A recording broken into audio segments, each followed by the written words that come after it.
11ನೇ ದಲಿತ ಸಾಹಿತ್ಯ ಸಮ್ಮೇಳನದ ಸರ್ವಾಧ್ಯಕ್ಷರಾಗಿರೋಂಥ doctor Jayadevi Gaikwad madam ಅವರೇ, ನನ್ನೊಂದಿಗೆ ಈ ಸಂವಾದ ಗೋಷ್ಠಿಯಲ್ಲಿ ಇರುವಂತಹ ಮಲ್ಲಿಕಾರ್ಜುನ್ ಮಾನ್ಪಡೆ ಅವರೇ ಹಾಗೂ ಡಾಕ್ಟರ್ ಅನಸೂಯ ವೈಟಿ ಅವರೇ, ಮತ್ತೆ ವೇದಿಕೆ ಮೇಲಿರೋ ಅಂತ ಎಲ್ಲ ಗಣ್ಯರೇ, ಮುಂಭಾಗದಲ್ಲಿರೋ ಅಂತ ಬಂಧುಗಳೇ,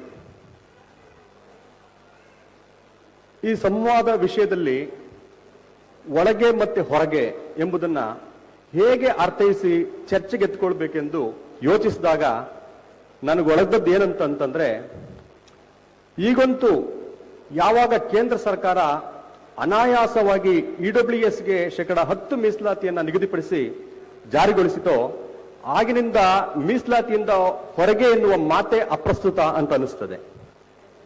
ಎಲ್ಲರೂ ಭಾರತ ಸಂವಿಧಾನದ ಅಡಿಯಲ್ಲಿ ಮೀಸಲಾತಿ ಅವಕಾಶದ ಒಳಗೇನೆ ಇರೋರೇ ಆಗಿದ್ದಾರೆ. ಇಂಥ ಸಮುದಾಯದವರಾದ ನಾವು ಹೊರಗಿದ್ದೇವೆ ಎಂದು ಹೇಳಿಕೊಳ್ಳುವಂತ ಪ್ರಮೇಯವೇ ಇಲ್ಲ ಅನ್ನಿಸ್ತದೆ. ಅಕಸ್ಮಾತ್ ಹಂಗೇನಾದ್ರೂ ಯಾವ್ದಾದ್ರು ಸಮುದಾಯ ನನಗೆ ಮೀಸಲಾತಿಯಿಂದ ಆಚೆ ಇದ್ದೀನಿ ಅಂತ ಹೇಳ್ಕೊಳ್ಳೋದಾದ್ರೆ ಅದು ಆತ್ಮವಂಚನೆಯ ಮತ್ತೆ ಬೂಟಾಟಿಕೆಯ ಮಾತಾಗಿರುತ್ತೆ ಅಂತ ನಾನು ಅನ್ಕೊಂತೀನಿ.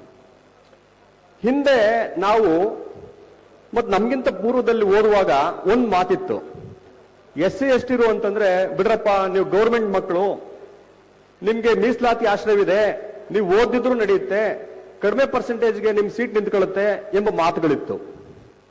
ಆ ಮಾತಿಗೆ ಆ ಕಾಲದಲ್ಲೂ ಮನ್ನಣೆ ಇರಲಿಲ್ಲ. ಯಾಕಂತಂದ್ರೆ ಆಗಲೂ ಅಥವಾ ಯಾವ ಕಾಲದಲ್ಲೂ ಪರಿಶಿಷ್ಟ ಜಾತಿಯವರಿಗೆ 15%, ಪರಿಶಿಷ್ಟ ವರ್ಗದವರಿಗೆ 3%, ಒಟ್ಟು ಸೇರಿ 18% ಇತ್ತು. ಬಿಟ್ರೆ ಇನ್ನ 2A, 2B, 3A, 3B, category 1 ಈ ತರ ಇನ್ನು 32 ಶೇಕಡ 50 ತಗೊಳ್ಳೋದಾದ್ರೆ ಇನ್ನು 32% ಬೇರೆ ಇತರ ಎಲ್ಲಾ ಸಮುದಾಯಗಳಿಗೂ ಕೂಡ ಹಂಚಿಕೆ ಆಗಿದ್ದಂಥದ್ದು. ಆದ್ರೆ ಬೊಟ್ಟು ಮಾಡಿ ತೋರ್ಸಕ್ ಮಾತ್ರ SC STಗಳಾದಂತ ನಾವು ಸುಲಭಕ್ಕೆ ಸಿಗ್ತಾ ಇದ್ದು.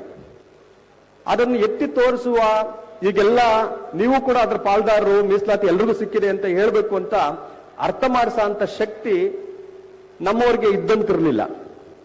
ಅಕಸ್ಮಾತ್ ಇದ್ರೂ ಕೂಡ VP ಸಿಂಗ್ ನೇತೃತ್ವದಲ್ಲಿ ಜಾರಿಗೆ ಬಂದಿದ್ದ ಹಿಂದುಳಿದ ವರ್ಗದವರ ಪರವಾಗಿದ್ದಂತ ಮಂಡಲ್ ವರದಿಯನ್ನ ವಿರೋಧಿಸ ನಿಟ್ಟಿನಲ್ಲಿ ಹಿಂದುಳಿದವರಿಗೆ ಮುಂದಿದ್ದಾಗ ಅವ್ರಿಗೂ ಕೂಡ ಎಜುಕೇಟ್ ಮಾಡೋ ಅಂತ ಪರಿಸ್ಥಿತಿ ನಮ್ಮ ದಲಿತ ವರ್ಗದ್ದೇ ಆಗಿತ್ತು. ಹೀಗಿರ್ಬೇಕಾದ್ರೆ ಇದನ್ನೆಲ್ಲ ನಾನು ಇಲ್ಲಿ ಯಾಕೆ ಪ್ರಸ್ತಾಪಿಸಿದ್ದೀನಿ ಅಂತಂದ್ರೆ, ನಾವು ಮೀಸಲಾತಿಯ ಲಾಭ ಪಡೆದವರು, ಇದರ ರಕ್ಷಣೆ ನಮ್ಮ ಹೊಣೆಯು ಎಂದು ಹೆಗಲಿಗೆ ಹೆಗಲು ಕೊಡಬೇಕಾದವರು, ಅದೇ ನಾನು ಹೇಳಿದಂತಹ ಬ್ಯಾಕ್ವರ್ಡ್ ಕ್ಲಾಸ್ ಈ ತರ 2A2 ಇವುಗಳು ನೀವು ಬಿಡ್ರಪ್ಪ ಸರ್ಕಾರದ ಮಕ್ಕಳು ಎಂದು ಅಣಕಿಸುವುದರ ಸಾಲಿನಲ್ಲಿ ಅಥವಾ ಆ ಅಜ್ಞಾನದಲ್ಲಿ ಇವರು ಕೂಡ ಸಿಲುಕಿದ್ರು. ಹೀಗೆ ನಾವು ಮೀಸಲಾತಿ ಒಳಗಿನವರು ಹೊರಗಿನವರು ಯಾರು ಎಂಬುದನ್ನ ವಿಶ್ಲೇಷಿಸಿಕೊಳ್ಬೇಕಾಗಿದೆ. ಹೀಗೆ ಹೇಳಿದಾಗ ಇಲ್ಲಿರೋ ಬಹುತೇಕರಿಗೆ ಅಥವಾ ಎಲ್ರಿಗೂ ಸಂತೋಷ ಆಗುತ್ತೆ.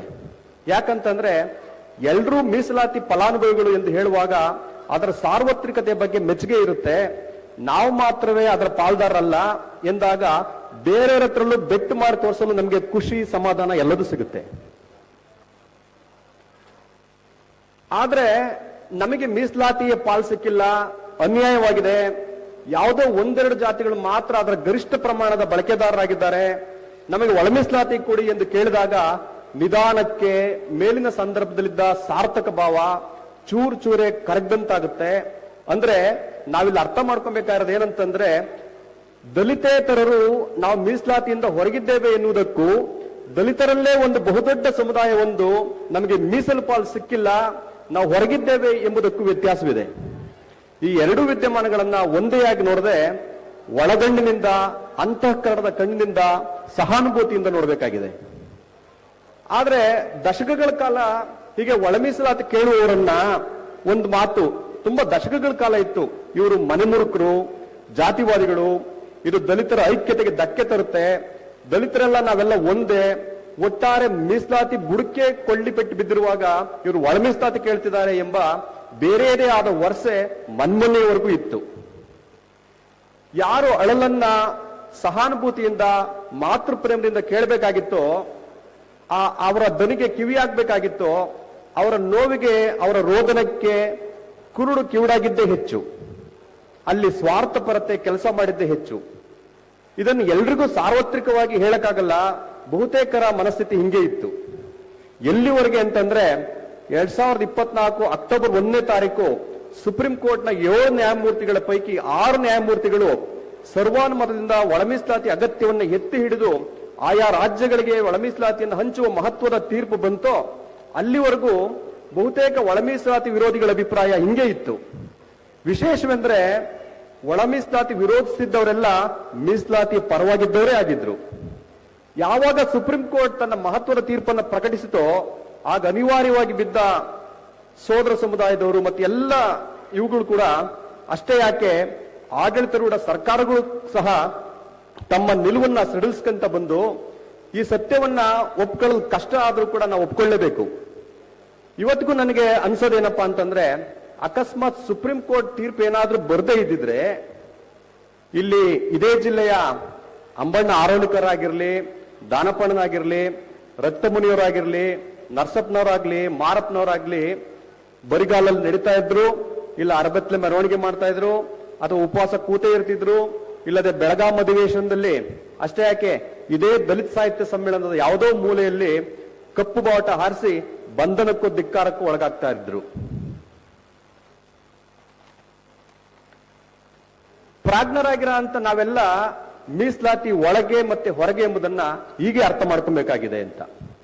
ಬಾಬಾ ಸಾಹೇಬರು ತಮ್ಮ ಸಂವಿಧಾನದ ಆಶಯದಲ್ಲಿ ಕಟ್ಟ ಕಡೆಯ ವ್ಯಕ್ತಿಗೂ ಅವಕಾಶಗಳು ಸಮಾನವಾಗಿ ಹಂಚಿಕೆ ಆಗಬೇಕು ಎಂಬ ಸದಾಶಯದಿಂದ ಮೀಸಲಾತಿಯನ್ನ ಸಂವಿಧಾನಬದ್ಧವಾಗಿ ಜಾರಿಗೆ ತಂದದ್ದು ಒಂದಾದ್ರೆ, ಈಗ ಅವಕಾಶ ವಂಚಿತರಿಗೆ ಅವಕಾಶ ಕಲ್ಪಿಸಿದ್ರಿಂದ ನೀವು ಬಿಡ್ರಪ್ಪ ಗೌರ್ಮೆಂಟ್ ಮಕ್ಕಳು ಎಂದು ಅಣಕಿಸುತ್ತಿದ್ದವರು ಮೀಸಲಾತಿಗೆ ಹೊರಗಿನವರಂತೆ ಕಾಣ್ತಾರೆ. ಅಂತೆಯೇ ಪರಿಶಿಷ್ಟರಲ್ಲೇ ಒಂದು ದೊಡ್ಡ ಸಂಖ್ಯೆಯಾದ ಒಂದು ಸಮುದಾಯ ನಮಗೆ ಮೀಸಲಾತಿ ಪಾಲ್ ಸಿಕ್ಕಿಲ್ಲ, ಮೀಸಲಾತಿಯಿಂದ ಹೊರಗಿದ್ದೇವೆ, ನಮಗೆ ಒಳ ಮೀಸಲು ಕೊಡಿ ಎಂದು 3 ದಶಕಗಳ ಕಾಲ ಬೀದಿಯಲ್ಲೇ ನಿಂತು ಹೋರಾಡ್ತಿದ್ರೆ ಇಲ್ಲಿ ಅಂಬೇಡ್ಕರ್ ಆಶಯದ ಮೀಸಲಾತಿ ಒಳಗಿನವರು ಹೊರಗಿನವರು ಯಾರು ಅಂತ ಅರ್ಥ ಆಗುತ್ತೆ. ಸ್ವತಂತ್ರ ಬಂದು ಸಂವಿಧಾನ ರಚನೆಯಾಗಿ ಕೇವಲ 70 ವರ್ಷದಲ್ಲಿ ಅದರ ಅರ್ಧದಷ್ಟು ಕಾಲವನ್ನ 30ರಿಂದ 35 ವರ್ಷ ಕಾಲವನ್ನ ಒಂದು ಸಮುದಾಯ ನಮಗೆ ಅನ್ಯಾಯವಾಗಿದೆ, ಒಳಮೀಸಲು ಕೊಡಿ ಎಂದು ಬೀದಿಯಲ್ಲೇ ಕಳೆದಿದ್ದು ನಿಜ ಅಂಬೇಡ್ಕರ್ ಆಶಯದ ವಿರುದ್ಧದ ನಡೆಯೇ ಆಗಿದೆ. ಪರಿಶಿಷ್ಟರಲ್ಲೇ ಒಂದು ವರ್ಗ ಅವರು ಮೀಸಲಾತಿಯ ಒಳಗಿದ್ದಾರೆ, ನಾವು ಹೊರಗಿದ್ದೇವೆ ಎಂದು ವ್ಯಾಖ್ಯಾನಿಸಿಕೊಂಡು ಅದರ ಸಮತೋಲನಕ್ಕಾಗಿಯೇ ತಮ್ಮ ಜೀವಿತವನ್ನು ಕಳೆದುಕೊಂಡದ್ದು ಈ ಶತಮಾನದ ಒಂದು ವ್ಯಂಗ್ಯವೇ ಸರಿ. ಈ ಒಳ ಮೀಸಲಾತಿ ಹೋರಾಟವನ್ನ ನಾನು ಇನ್ನೊಂದು ಅರ್ಥದಲ್ಲಿ ಸಮಾನತೆಗಾಗಿ ನಡೆದಂತಹ ಸ್ವತಂತ್ರ ಹೋರಾಟ ಎಂದು ಬಣ್ಣಿಸಲು ಇಷ್ಟಪಡ್ತೀನಿ. ಬಾಬಾ ಸಾಹೇಬರು ನಾವು ನೀವೆಲ್ಲ ಮೆಚ್ಚುವಂತ, ಇದಕ್ಕಿಂತ ಹಿಂದೆ ನಾವು ಸಂವಿಧಾನದ ಬಗ್ಗೆ ಗಂಭೀರವಾಗಿ ಮಾತಾಡಿದೀವಿ. ಬಾಬಾ ಸಾಹೇಬರು ಹೇಳ್ತಾರೆ ಸಮಾನತೆ ಇಲ್ಲದ ಸ್ವಾತಂತ್ರ್ಯ ಬಯಸಿದವರಲ್ಲ. ಬಾಬಾ ಸಾಹೇಬ್ರು ಎಂದೂ ಕೂಡ ಸಮಾನತೆ ಇಲ್ಲದ ಸ್ವಾತಂತ್ರ್ಯವನ್ನು ಬಯಸಿದರಲ್ಲ. ಅವ್ರಿಗೆ ತನ್ನ ಜನರ ಸಾಮಾಜಿಕ ಬಿಡುಗಡೆ ಮುಂದೆ ದೇಶದ ಸ್ವತಂತ್ರ ಎಂಬುದು 2ನೇ ಆಯ್ಕೆ ಆಗಿತ್ತು ಅಂತ ನಾವೆಲ್ಲ ಚರಿತ್ರೆಯಲ್ಲಿ ಓದ್ ತಿಳ್ಕೊಂಡಿದ್ದೀವಿ. ಅಂತೆಯೇ ಪರಿಶಿಷ್ಟರೊಳಗೆ ಸ್ವತಂತ್ರ ನಂತರ ಸೃಷ್ಟಿಯಾದ ಈ ಆರ್ಥಿಕ ರಾಜಕೀಯ ಅಸಮಾನತೆ ಎಂಬುದು 101 ಜಾತಿಗಳಲ್ಲಿ ಕೆಲವು ಜಾತಿಗಳನ್ನು ಮೇಲೆತ್ತುವ ಅಸ್ತ್ರವಾಗಿ ಉಳಿದ 99% ಜಾತಿಗಳಿಗೆ ಅವಕಾಶವಿಲ್ಲದಂತಹದ್ದು ಈ ಜಾತಿಗಳು ಕೆಳಕ್ಕೆ ಬೀಳುತ್ತಾ ಪಾತಾಳ ತಲುಪುತ್ತಾ ಹೋದವು. ಅದರಲ್ಲಿ ಬಹುಸಂಖ್ಯಾತ ಮಾದಿಗ ಜಾತಿ ನೆಲಕಚ್ಚದಲ್ಲಿ ಅಗ್ರಸ್ಥಾನದಲ್ಲಿತ್ತು. ನಾನು ವಿದ್ಯಾರ್ಥಿ ದಶೆನಲ್ಲಿದ್ದಾಗ ನನ್ನ ಚಳುವಳಿಗಾರರು ನನ್ನ ಅನುಭವಕ್ಕೆ ಸಿಗದಿದ್ದ ಒಂದು ಅನುಭವನ ನಾನಿಲ್ಲಿ ಪ್ರಸ್ತಾಪ ಮಾಡೋದಾದ್ರೆ, ಸುಮಾರು 2002 ಅಥವಾ 3ನೇ ಇಸ್ವಿ ಸಂದರ್ಭದಲ್ಲಿ ತುಮಕೂರಿನಲ್ಲಿ ನಾವು PUC ಓದ್ತಾ ಇದ್ದು, ಸಮಾಜ ಕಲ್ಯಾಣ ಇಲಾಖೆ ಒಂದು ಹಾಸ್ಟೆಲ್ನಲ್ಲಿ PUC ಓದ್ತಾ ಇದ್ದು. ಅವಾಗ DSS ನವರು ಡೈನಿಂಗ್ ಹಾಲ್ಗೆ ನಮ್ಮ ಊಟದ ಹಾಲಿಗೆ ಬರ್ತಾ ಇದ್ರು. ಸುಮಾರು 8 ಗಂಟೆ 8ವರೆಗೆ ಊಟದ ಟೈಮ್ಗೆ DSS ನವರು ಬರ್ತಾ ಇದ್ರು. ಆ ಬಂದಂತ DSS ನವರು ಬಹುತೇಕ ಅದರಲ್ಲಿ ಸರ್ಕಾರಿ ಆಗಿರ್ತಿದ್ರು, ಬಿಳಿ ವಸ್ತ್ರ ಧರಿಸಿರೋ ಅಂತರಾಗಿದ್ರು. ಒಂಥರ ಅವರು ಡಿಗ್ನಿಫೈಡ್ ಆಗಿ ಇರ್ತಿದ್ರು. ಅವರೆಲ್ಲ ನಮ್ಮ ಹಾಸ್ಟೆಲ್ ಬರ್ತಿದ್ದಂತ ಅವರುಗಳು ಆಗ ವಿಚ್ರಾಯ ಸ್ಥಿತಿಯಲ್ಲಿದ್ದಂತ BSP ರ್ಯಾಲಿಗಳಿಗೆ ಕರ್ಕೊಂಡು ಹೋಗಲು ಬರ್ತಿದ್ರು ನಮ್ಮನ್ನ. ಆಗ DSS BSP ಯನ್ನ ತನ್ನ ರಾಜಕೀಯ ಪಕ್ಷವಾಗಿ ಒಪ್ಕೊಂಡಿತ್ತು. ದೇಶದ ರಾಜ್ಯದ ನಾನಾ ಭಾಗಗಳಲ್ಲಿ ನಡೆಯುತ್ತಿರುವಂತ ದಲಿತರ ಮೇಲಿನ ದೌರ್ಜನ್ಯಗಳನ್ನು ಪ್ರತಿಭಟಿಸಲು, ನಮ್ಮನ್ನು ಹಣಿಗೊಳಿಸಲು DSS ನವರು ನಮ್ಮ ಹಾಸ್ಟೆಲ್ಗಳಿಗೆ ಬರ್ತಿದ್ರು. ಅವರು ನೇರ ಡೈನಿಂಗ್ ಹಾಲ್ಗೆ ಬಂದು ಎಲ್ಲರನ್ನೂ ಉದ್ದೇಶಿಸಿ ಮಾತಾಡ್ತಾ ಇದ್ರು. ಇವರೆಲ್ಲ ಹೋದ ನಂತರ ಸುಮಾರು 10-11 ಗಂಟೆ ಸುಮಾರಿಗೆ ಒಂದು ಜಾತಿ ಸಮುದಾಯದವರು ಡೈನಿಂಗ್ ಹಾಲಿಗೆ ಬರ್ತಿರ್ಲಿಲ್ಲ, ಅವ್ರ ರೂಮ್ಗಳಿಗೆ ಬರ್ತಾ ಇದ್ರು. ಅವ್ರು ಮಾದಿಗ ದಂಡೋರ್ದಾರ ಆಗಿರ್ತಿದ್ರು.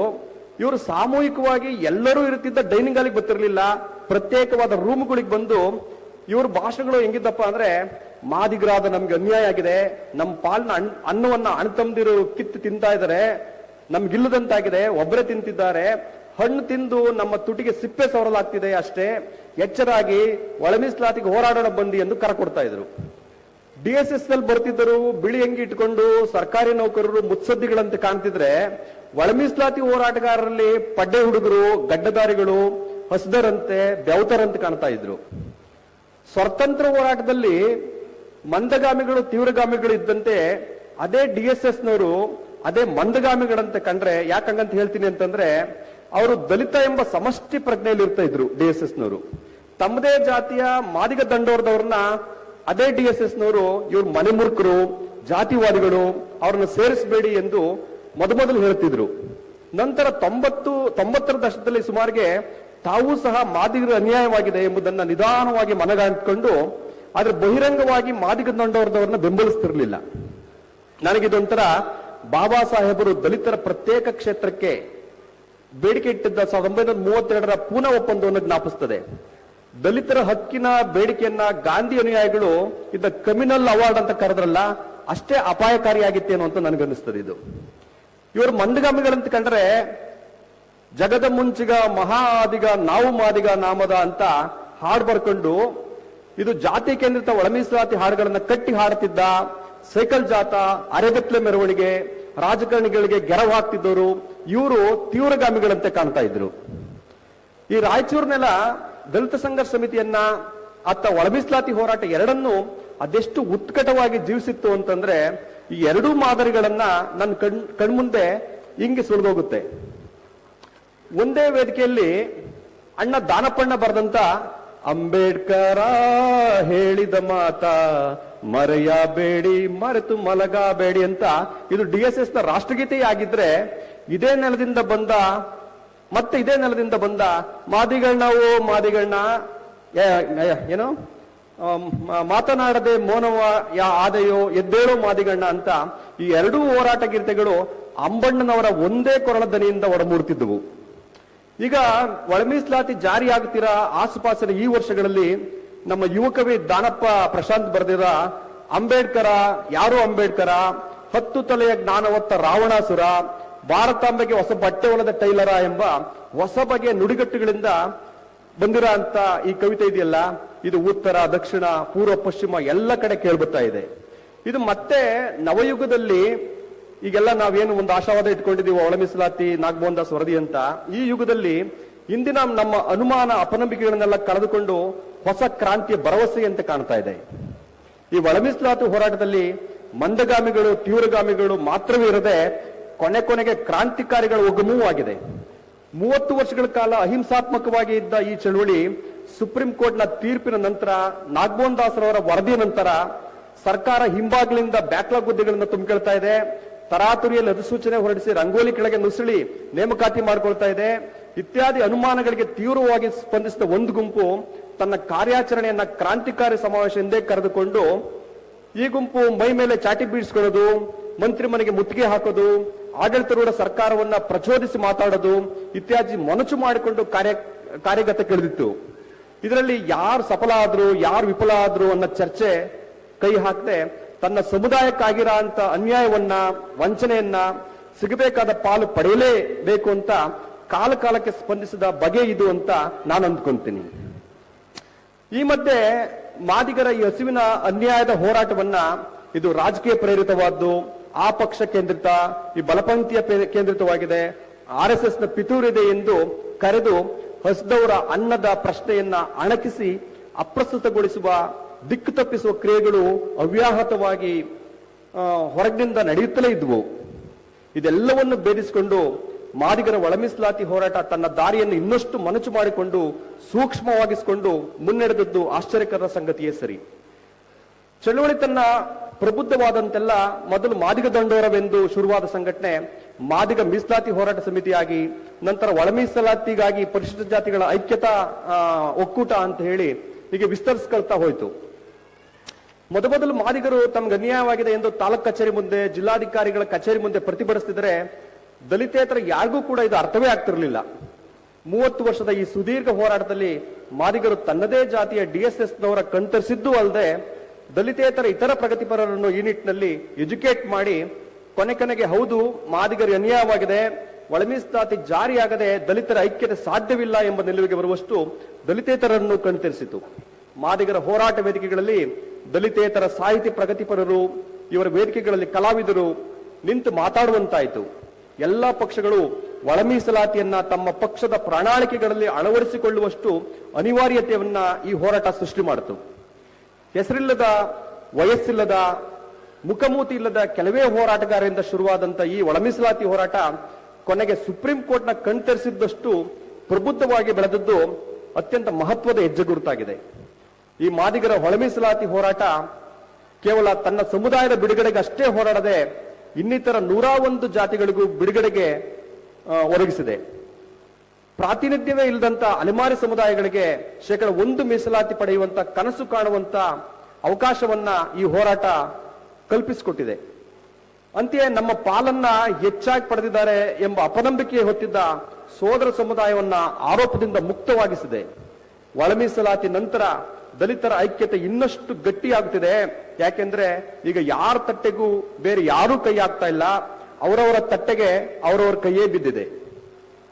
35 ವರ್ಷಗಳಷ್ಟು ಈ ಸುದೀರ್ಘ ಹೋರಾಟದಲ್ಲಿ ಮನೆ ಮಠ ಕಳ್ಕೊಂಡಂತ ಹೋರಾಟಗಾರರು ಅದೆಷ್ಟೋ ಇದ್ದಾರೆ.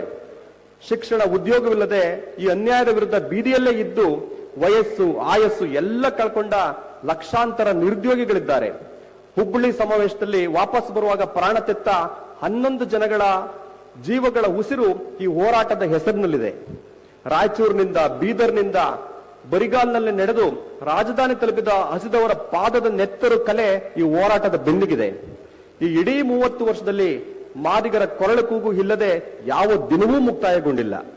ಸ್ವತಂತ್ರ ನಂತರದಲ್ಲಿ, ಏಕೀಕರಣದ ನಂತರದಲ್ಲಿ ಸಮಾನತೆಗಾಗಿ ತನಗೆ ಸಿಕ್ಕಬೇಕಾದ ಹಕ್ಕಿನ ಸಲುವಾಗಿ ಇಷ್ಟು ದೀರ್ಘ ಹೋರಾಟ ನಡೆಸಿದ ಯಾವುದಾದ್ರೂ ಚಳುವಳಿ ಇದ್ದರೆ ಅದು ಮಾದಿಗರು ಮಾತ್ರವೇ ನಡೆಸಿದಂತಹ ಒಳ ಮೀಸಲಾತಿ ಹೋರಾಟವಾಗಿದೆ. ಈ ಚಳುವಳಿಗೆ ಬೆನ್ನಾಗಿ ನಿಂತಿದ್ದ ಅನೇಕರು ತಮ್ಮ ಜೀವಿತದಲ್ಲಿ ಒಳ ಮೀಸಲಾತಿ ಅವಕಾಶವನ್ನು ಕಾಣದೆ ಕಣ್ಮರೆಯಾದ ಅನೇಕ ಚೇತನಗಳಿದೆ. ಸಾಹಿತಿ KB ಸಿದ್ದಯ್ಯನವರು, CS ಪಾರ್ಥಸಾರಥಿ, ಇಲ್ಲಿನ ಅನೇಕ ಹೋರಾಟಗಾರನ್ನ ರಾಜಧಾನಿಗೆ ತಲುಪಿಸಿದಂತವರು CS ಪಾರ್ಥಸಾರಥಿ, M ಜಯಣ್ಣ, ಯಲ್ಲಪ್ಪ ಭೂತಯ್ಯ, ಹೂಡಿ ವೆಂಕಟೇಶ್ ಇಂಥ ಮುಂತಾದ ಅಸಂಖ್ಯಾತ ಚೇತನಗಳು ಇಲ್ಲಿ ಸ್ಮರಿಸಬಹುದಾಗಿದೆ. ಸ್ವತಂತ್ರ ಹೋರಾಟಗಾರರಿಗೆ ಅವರ ಸೇವೆ, ತ್ಯಾಗವನ್ನ ಗೌರವಿಸಿ ಮಾಶಾಸನ ಕೊಡುವ ಸರ್ಕಾರಗಳು ಸಮಾನತೆಗಾಗಿ ಈ ಕಾಲು ಶತಮಾನದಲ್ಲಿ ತಮ್ಮ ಬದುಕು, ಯೌವನ, ಆಯಸ್ಸು ಎಲ್ಲವನ್ನೂ ಕಳ್ಕೊಂಡಿರೋ ಅಂತ ಒಳ ಮೀಸಲಾತಿ ಹೋರಾಟಗಾರರಿಗೆ ಯಾಕೆ ಮಾಶಾಸನ ಕೊಟ್ಟು ಅವರನ್ನ ಗೌರವಿಸಬಾರದು ಮತ್ತು ಅವರ ಸಂಧ್ಯಾಕಾಲವನ್ನ ಸುರಕ್ಷಿತವಾಗಿ ಇಡಬಾರದು ಎಂಬ ಧ್ವನಿಯನ್ನ ಈ ವೇದಿಕೆ ಮೂಲಕ ನಾನು ಈ ನೆಲದ ಸಮಸ್ತ ಒಳ ಮೀಸಲಾತಿ ಹೋರಾಟಗಾರರ ಪರವಾಗಿ ಭಿನ್ನವಿಸಿಕೊಳ್ತಾ ಇದ್ದೇನೆ. 11ನೇ ದಲಿತ ಸಾಹಿತ್ಯ ಸಮ್ಮೇಳನದ ಇಂಥದ್ದೊಂದು ನಿರ್ಣಯವನ್ನ ಕೈಗೊಳ್ಳುವ ಮೂಲಕ ಸರ್ಕಾರಕ್ಕೆ ಆಹ್ವಾನಿಸಬೇಕಾಗಿ ಕೇಳಿಕೊಳ್ತಾ ನನ್ನ ಮಾತಿಗೆ ವಿರಾಮ ನೀಡ್ತಾ ಇದ್ದೀನಿ. ಧನ್ಯವಾದಗಳು.